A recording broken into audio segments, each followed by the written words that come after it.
Tudo bem com vocês? Sejam bem-vindos a mais uma aula. Na aula de hoje nós vamos revisar os principais conteúdos trabalhados nos capítulos 3 e 4, beleza? Então, vamos começar aqui na página 24, né, o iniciozinho do capítulo 3. Nós estudamos as regras de acentuação, né? Com o tempo, com a prática de leitura, de escrita, nós vamos memorizando a escrita de algumas palavras, se são acentuadas, se não são, tá? Mas é importante que vocês tenham em mente, né, as regras de acentuação, porque isso é cobrado em algumas provas de concurso, beleza? Então é importante que vocês saibam por que café é acentuado, porque é uma oxítona terminada em E. Por que céu é acentuado, porque é um monossílabo tônico terminado em ditongo aberto tônico, tá? Então é importante que vocês saibam o porquê, né, de as palavras serem acentuadas. E há aqui regras, né, que vocês precisam ler com calma e memorizar, tá? Então todas as proparoxítonas são acentuadas, a gente acentua o I e o tônicos do hiato. Nós temos aqui regras de acentuação das paroxítonas, vocês podem ver aqui, terminadas em L, N, X, tá? Então façam a leitura com calma, porque é importante que vocês saibam justificar o emprego, né, do acento, beleza? Outra questão importante, que também é muito cobrado em concurso, é o acento diferencial, né? Então, vamos retomar aqui a explicação que a própria apostila de vocês traz. Quem ainda não havia marcado, marquem, por favor, né?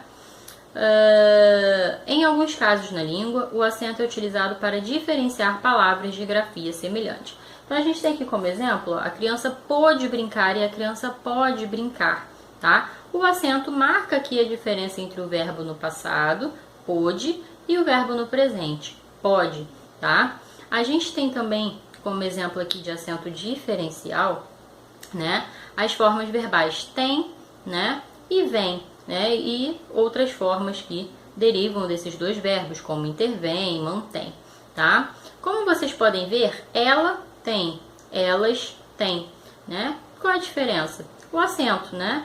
Na escrita a gente marca a diferença entre a terceira pessoa do singular e a terceira pessoa do plural com o emprego do acento no caso da terceira pessoa do plural. Então, ela tem sem acento, elas têm com acento, beleza? Vimos também o emprego de algumas palavras que geram muita dúvida, né, no falante. Então, por exemplo, quando eu devo empregar a fim de separado e quando eu devo empregar a fim de junto? Quando é que eu devo usar o A com H ou o A sem H? Como é que eu sei quando o porquê é junto, quando o porquê é separado? Então, há algumas regras aqui. As principais, as mais cobradas, a gente vai rever na aula de hoje. Então, por exemplo, o emprego dos porquês é muito importante, né? Porquê junto, então, é o porquê explicativo ou causal, beleza? Pode ser substituído por pois.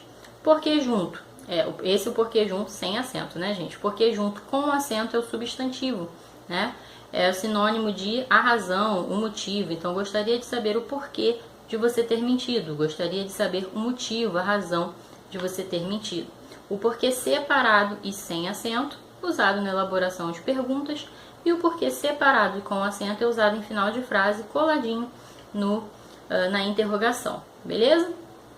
A fim de, gente, sempre que estiver indicando finalidade, objetivo, é separado. Estou a fim de você, né? Ou seja, estou com o objetivo, com a finalidade de ficar com você. Estudei a fim de passar na prova, separado, tá?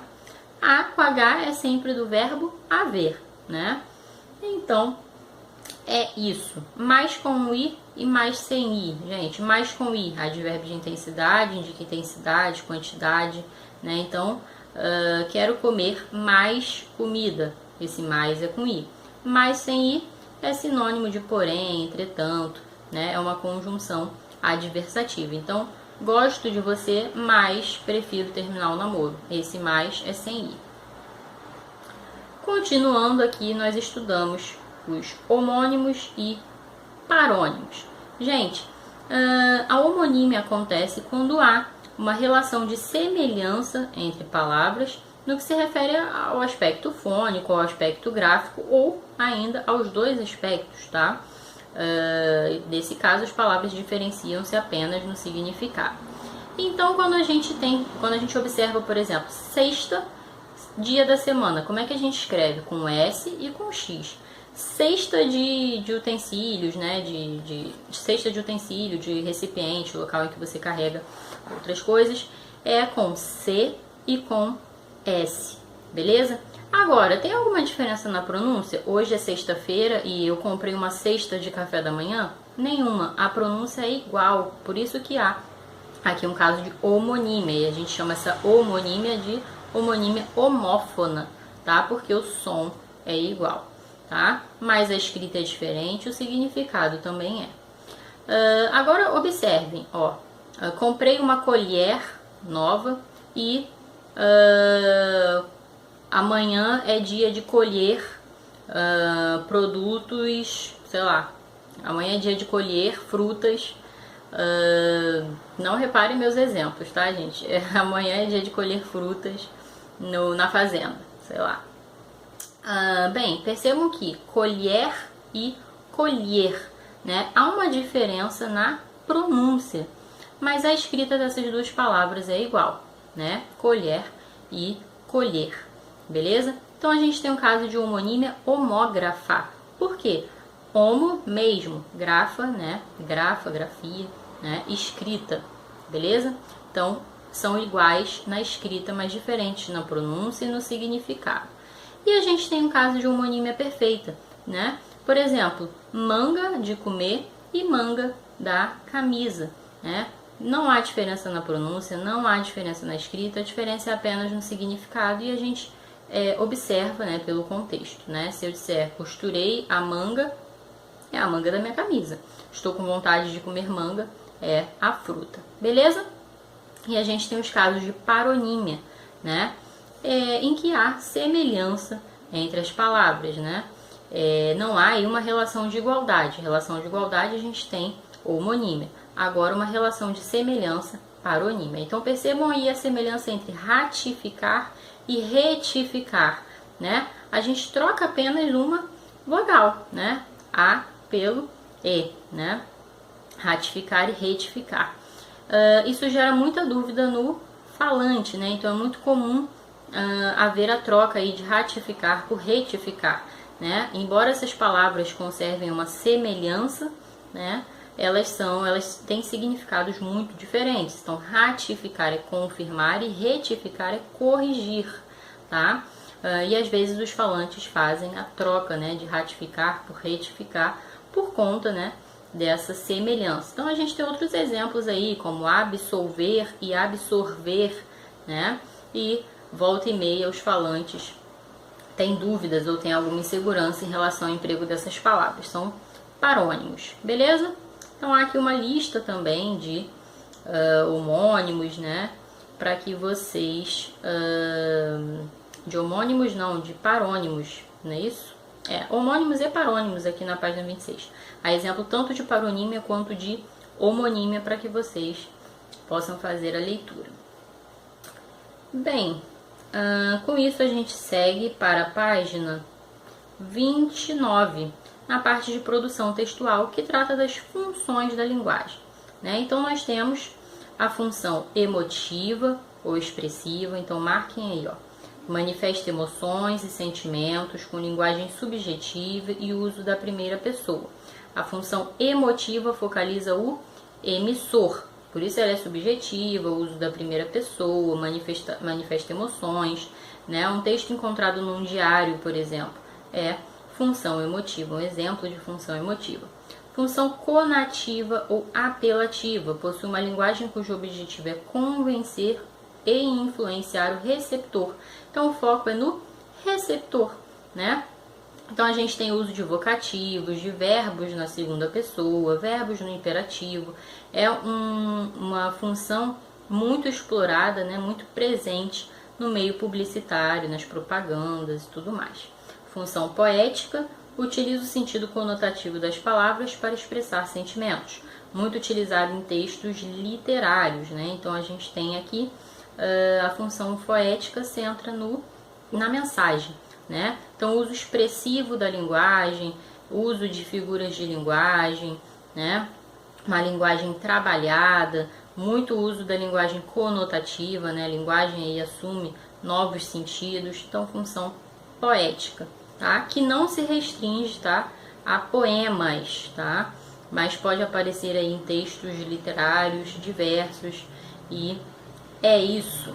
Função fática tem a função de estabelecer, prolongar, encerrar uma comunicação. Então, o foco da função fática é o canal, é o teste do canal. Então, quando a gente liga para alguém e fala, alô, tá aí, tá me ouvindo? Função fática, beleza? E função metalinguística focaliza o próprio código. Então, a gente encontra, por exemplo, a função metalinguística nos dicionários. Você usa a língua portuguesa para explicar o significado das palavras da língua portuguesa. Então, ali você tem uma metalinguagem, a linguagem que se explica, né? A linguagem que explica a linguagem. Então, é quando a linguagem refere-se a ela mesma. Beleza?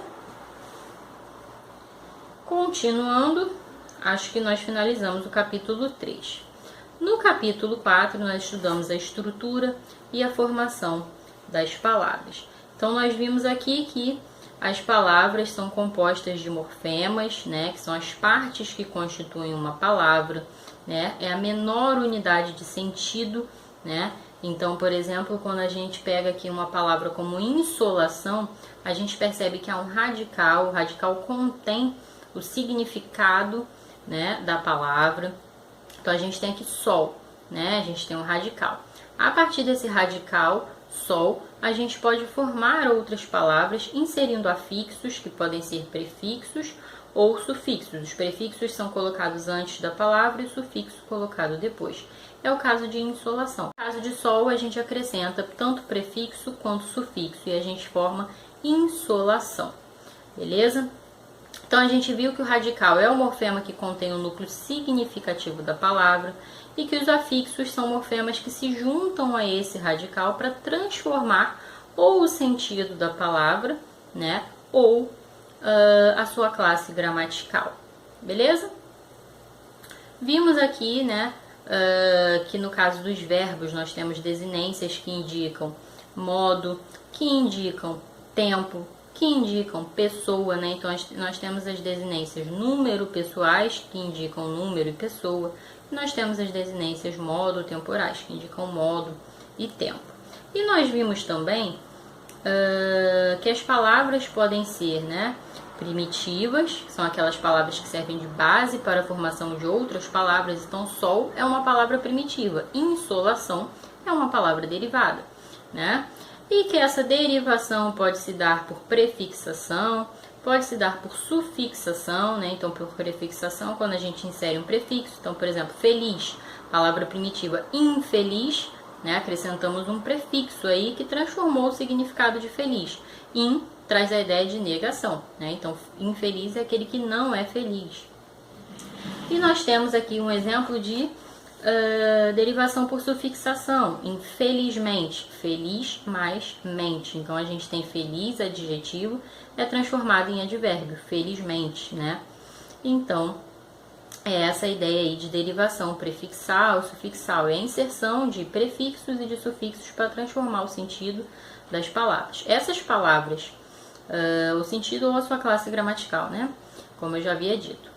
Essas palavras, né, são palavras derivadas, porque elas são formadas a partir de outras palavras, que são palavras primitivas. Beleza? Na sequência aqui, nós estudamos a derivação parasintética, que é quando ocorre a inserção de um prefixo e de um sufixo ao mesmo tempo, e nenhum deles pode ser retirado. Então, a gente tem aqui exemplo de entristecer. Nós temos triste, né, e aí a gente insere um prefixo, em, e um sufixo, ser, né? E aí a gente forma entristecer. Eu não posso tirar o prefixo em, eu não posso dizer tristecer, porque não existe. E não posso dizer entriste, porque também não existe, né? É diferente de infelizmente. Infelizmente não é um caso de derivação parasintética. Por quê? Infelizmente, eu posso tirar o in, que é prefixo, e aí eu tenho felizmente, existe. E se eu tirar o mente, eu tenho infeliz, que também existe. Então, é um caso aí de derivação prefixal e sufixal, e não parasintética. Isso é muito importante. Então temos aqui outros exemplos, né, de derivação regressiva, que é quando a gente reduz a parte final, né, de uma palavra. Temos aqui a derivação imprópria, que na verdade não é nem um processo de formação de palavras em si, isso é determinado pelo uso, né? Então, por exemplo, barato. Barato é adjetivo, mas pode ser usado como substantivo, né? Em frases como barato é bom, né? E vimos aqui também outros processos, aí siglas, abreviações, empréstimos e tudo mais. Bem, continuando, na página 34 nós estudamos, na parte de produção textual, a diferença entre denotação e conotação. Né? Então, denotação é o sentido literal, é o sentido base, né? É o sentido que a gente encontra no dicionário. E a conotação é quando as palavras assumem sentidos que vão além do seu sentido base, né? Palavras que são utilizadas, então, no sentido figurado, né? Então, quebrar a cara, quebrar um galho, por exemplo, né? No sentido denotativo, quebrar um galho é ir lá e quebrar um galho, né? Mas a gente sabe que no sentido conotativo, quebrar um galho é ajudar alguém, né? Dar uma forcinha para alguém, algo do tipo. Bem, com isso nós fechamos o capítulo 4, vamos ficar por aqui, né? Já é muita informação. Na próxima aula nós voltamos com a revisão dos capítulos 5 e 6, tá bom? Gente, beijo, fiquem bem e até a próxima aula. Tchau!